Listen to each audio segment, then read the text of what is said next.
Like, share and subscribe this channel. Please press the bell icon.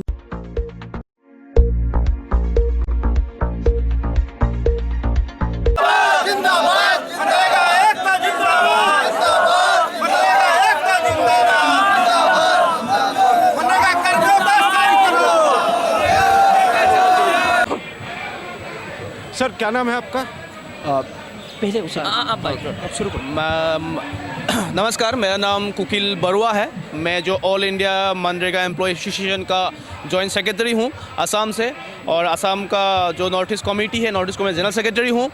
हम लोग इधर पे आज इकट्ठे हुए हैं। जो मनरेगा एम्प्लॉयज़ है, मनरेगा तहत जो एक्ट के अनुसार जो एम्प्लॉयज़ लिए गए थे, ग्राम रोजगार सेवक, कंप्यूटर असिस्टेंट, तो वो लोग अभी 10 साल 12 साल से काम कर रहे हैं, लेकिन जो उनका जो वेतन है, उनका जो इंश्योरेंस पॉलिसी है, वो कभी नहीं हम लोगों को सेंट्रल गवर्नमेंट से दिया गया है। सेंट्रल गवर्नमेंट से अब तक 1000 बार मनरेगा एक्ट का संशोधन किया गया है, लेकिन एम्प्लॉय के लिए कुछ भी नहीं रखा है। तो इसीलिए मेरा दरख्वास्त है माननीय प्रधानमंत्री जी से, माननीय नरेंद्र तोमर जी से, कि वो जल्द से जल्द हमारे जो मांगे हैं पूरी करें, नहीं तो उनको जो अभी आ रहा है लोकसभा चुनाव, उसमें उनको हम लोग दिखा दें कि मनरेगा एम्प्लॉय एसोसिएशन क्या है।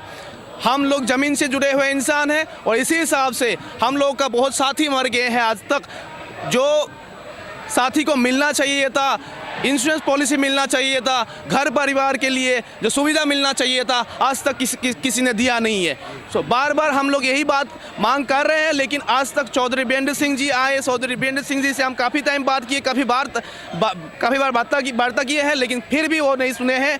इसीलिए आज हम इकट्ठे से इधर खाली आपको आश्वासन मिल रहा है, उसके अलावा आश्वासन मिल रहा है। और सबसे बड़ी दुखद बात है ये कि जो मनरेगा एम्प्लॉय है, वो जब काम करते रहते हैं, कभी भूल चूक हो जाता है, आदमी से ही भूल चूक होता है, उसके लिए उसको सस्पेंड करना जरूरी है। लेकिन हम लोगों करते क्या है, डायरेक्ट नौकरी से बर्खास्त कर देते हैं, हटा देते हैं, उसकी जगह में नया एम्प्लॉय लाते हैं।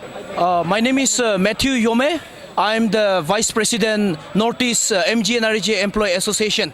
Today I have come to Delhi to meet our national committee under All India MGNRG, and then our demand is that, you know, the MGNRG have been implemented for the last 12 years, but still now the ministry have not done anything for the employee welfare. So we would like to request the ministry to do something for the welfare of the MGNRG employees, especially to come up with good HR policy for the employee overall India, so that we can also get the facility and the benefits for the welfare of the staff. Otherwise, with this condition, we are not going to survive. And as our friends have already highlighted, that let's see, if the government doesn't want to require our service or give us any facility, we will see them in the future, in the coming days. Thank you. क्या नाम है आपका? जगदीश चंद्र, उत्तराखंड से हूँ।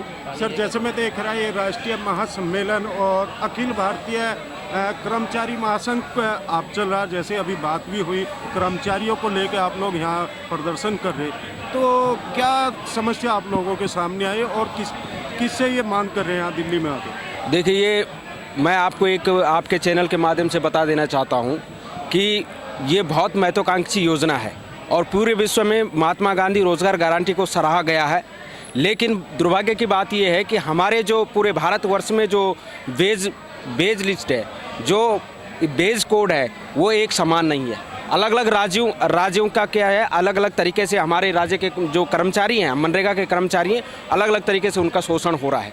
हमारा भारत सरकार से ये मांग है कि आप पूरे राष्ट्र में एक ऐसी नीति बनाइए कि जो मनरेगा के कर्मचारी हैं, जो 100 दिन की गारंटी ग्रामीण लोगों को देते हैं रोज़गार की, उनके रोज़गार पर उनका रोज़गार सुरक्षित हो सके, और उनके रोज़गार के साथ उनका जो भरण पोषण का जो प्रक्रिया है, जो भरण पोषण के लिए उनको मानदेय दिया जाता है, वो इतना सम्मानजनक हो कि उनका परिवार भी चल सके, और उनको अन्यथा कहीं अन्य जगह हाथ पांव न मारने पड़े। आपका? मेरा नाम बूटा राम जी, और मैं हरियाणा के प्रदेश अध्यक्ष हूँ मनरेगा में।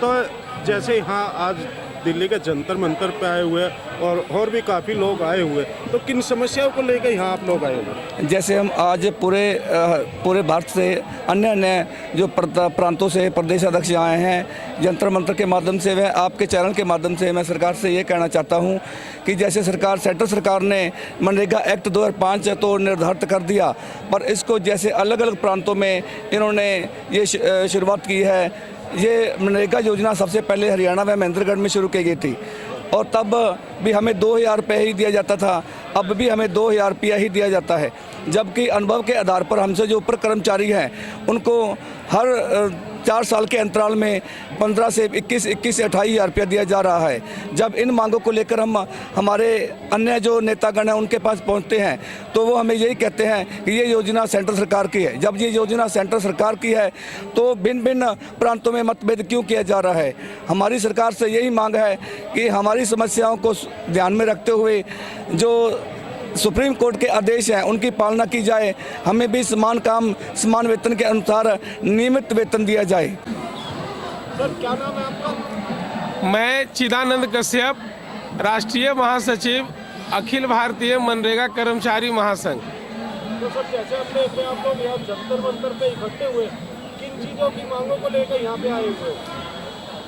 मनरेगा जिसका पूरा नाम है राष्ट्रीय ग्रामीण महात्मा गांधी राष्ट्रीय ग्रामीण रोजगार गारंटी योजना, ये दुनिया का सबसे अद्भुत योजना है और सबसे विस्तृत योजना है, जिसके कार्यान्वयन का भार हम मनरेगा कर्मियों के कंधों पर दिया गया है। इस योजना के कारण आज गांव में देहातों में लगभग 70% लोग जो अपना घर बार छोड़कर पलायन करते थे उसे रोकने का काम किया। गांव के समृद्धि के लिए, विकास के लिए सतत योगदान जो पिछले 70 वर्षों में नहीं हुआ वो ये 10-12 वर्षों में नजर आ रहा है। मनरेगा के सफल कार्यान्वयन के लिए 1000 से अधिक बार संशोधन किया गया, लेकिन खेद है जिसके कंधे पर यह भार है उन मनरेगा कर्मियों के पारिश्रमिक और उनके अन्य सुविधाओं का कोई ख्याल नहीं रखा गया, एक भी संशोधन उसके लिए नहीं किया गया, जिसके कारण आज बहुत से मनरेगा कर्मी खासकर रोजगार सेवक जो हैं भरी जवानी में मौत को प्राप्त हो रहे हैं, बहुत से असाध्य रोगों से ग्रसित हो गए हैं और उनके उचित उपचार के लिए भी पैसे नहीं है। अस्पतालों में वो छटपटा रहे हैं और जीवन और मौत से जूझ रहे हैं। ऐसे मनरेगा कर्मी हैं जिनको 4000 और 5000 रुपये महीना पर काम करवाया जा रहा है और वो भी पैसा समय पर नहीं मिलता है। तो सर जो ये लोग हैं ये परमानेंट है या डेली वेज पर रखे गए? इन लोगों को कॉन्ट्रैक्ट के नाम पर रखा गया, लेकिन सुप्रीम कोर्ट का आदेश है कि 10 साल तक कोई काम करने वाले कर्मचारी को आप अस्थायी नहीं रख सकते हैं। लेकिन बावजूद इसके पिछले 12 वर्षों से हम लोग संविदा पर काम कर रहे हैं। एक और सरकार जहां 7वां वेतन मान जारी कर रही है, वहीं आज हम लोगों को 5000 और 6000 रुपये पर जीवन बिताना पड़ रहा है। सर ये राज्य सरकार ने किया या केंद्र सरकार आप लोगों को? हम लोग इसी द्वंद में पड़े हुए हैं, फुटबॉल की तरह हम लोगों का जीवन बन गया है। जब मैं राज्य सरकार से मांगा कि हमें न्याय मिले, हमें पूरी पारिश्रमिक कम से कम जो न्यूनतम मानदेय 24,000 रुपये वो भी दिया जाए, उन्होंने कहा कि आप केंद्रीय योजना से संबंधित हैं और केंद्र सरकार ही इस पर कुछ डिसीजन लेगी। तो इसीलिए मैं यहाँ दिल्ली में केंद्र सरकार से बात करने आया, तो यहाँ हमारे मंत्री माननीय नरेंद्र सिंह तोमर जी, ग्रामीण विकास मंत्री से वार्ता हुई, अन्य पदाधिकारियों से वार्ता हुई। उन लोगों ने हमें बताया कि आप यहाँ बेकार में आए हैं, केंद्र का काम है योजना के कार्यान्वयन के लिए पैसा देना और आप लोगों के पारिश्रमिक और अन्य खर्चों के लिए 6% कंटीजेंसी हम दे सकते हैं, इसका कार्यान्वयन तो राज्य सरकार करेगी। तो मैं ये जानना चाहता हूँ केंद्र सरकार से कि 1035 संशोधन से अधिक बार इसमें चेंजिंग किया गया है मनरेगा में, एक भी चेंज जो है, एक भी परिवर्तन या संशोधन राज्य सरकारों ने नहीं किया है। जो भी संशोधन होते हैं केंद्र के द्वारा होते हैं, तो हमारे पारिश्रमिक के लिए संशोधन क्यों नहीं होते हैं? यानी कि जब सैलरी की आरबीआई तो कह रही राज्य सरकार, बिल्कुल वो कहते हैं कि वो संशोधन है वो केंद्र सरकार कर, जबकि संशोधन केंद्र करते हैं, हमें यही नहीं पता चल रहा है कि हम किसके कर्मचारी हैं। अब सर अगर ये आपकी मांगे नहीं मानी गई, जैसे आज आप मिल के आए, अपना विज्ञापन भी वहाँ पे दे के आए और मैं देखा जगह जगह से लोग यहाँ पे आए हुए हैं, तो इसके आगे आपका कदम क्या रहेगा फिर? हम लोगों ने तय किया है, अगर सरकार हमारी बात पर गौर नहीं करेगी तो सबसे पहले कल राजघाट, चूँकि ये महात्मा गांधी राष्ट्रीय ग्रामीण योजना है, बापू के नाम पर योजना है, जब केंद्र सरकार ठुकरा रही है, जब राज्य सरकार ठुकरा रही है, तो मैं बापू के समाधि पर जाऊंगा और उन चीख चीख कर वहाँ मैं गुहार लगाऊंगा कि मैं करूँ तो क्या करूँ। और मेरा अगला कदम यही होगा, क्योंकि हम लोग इतने कमज़ोर स्थिति में पड़े हुए हैं कि हम लोग कोर्ट में भी नहीं जा सकते हैं। सुप्रीम कोर्ट के लिए बहुत खर्चा होगा और जिसको खाने के लिए लाले हैं वो क्या कर सकता है। इसलिए अभी कल 2 फरवरी को मैं राजघाट पर अपने साथियों के साथ बापू के समाधि को श्रद्धांजलि देने जाऊंगा और वहां से आगे गुहार लगाऊंगा। अब मैं देखना चाहता हूं कि राज्य सरकारें हमारी सुनती हैं या केंद्र सरकार, चूँकि आज उन्होंने बजट में 60,000 करोड़ रुपए का अमेंडमेंट किया है, जो कि अब तक की सबसे बड़ी राशि है। बावजूद इसके हम लोगों के लिए वेतन का उसमें कोई विधान नहीं दिए हैं।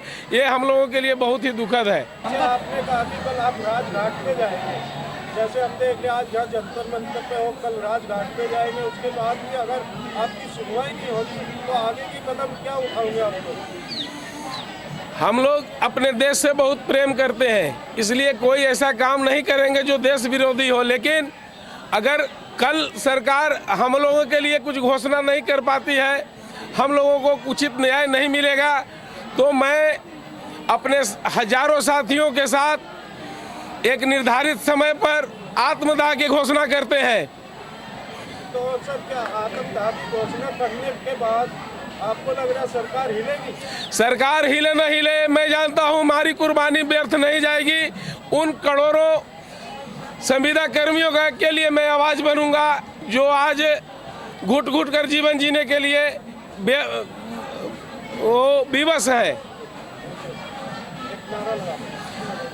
भारत माता की इनकलाब इनकलाब, भारत माता की न्यूनतम मजदूरी का जारी करो, जारी करो, जारी करो, हमारी बातें पूरी करो, पूरी करो, पूरी करो, हमारी मांगे पूरी करो, पूरी करो, पूरी करो। Like, share and subscribe this channel. Please press the bell icon.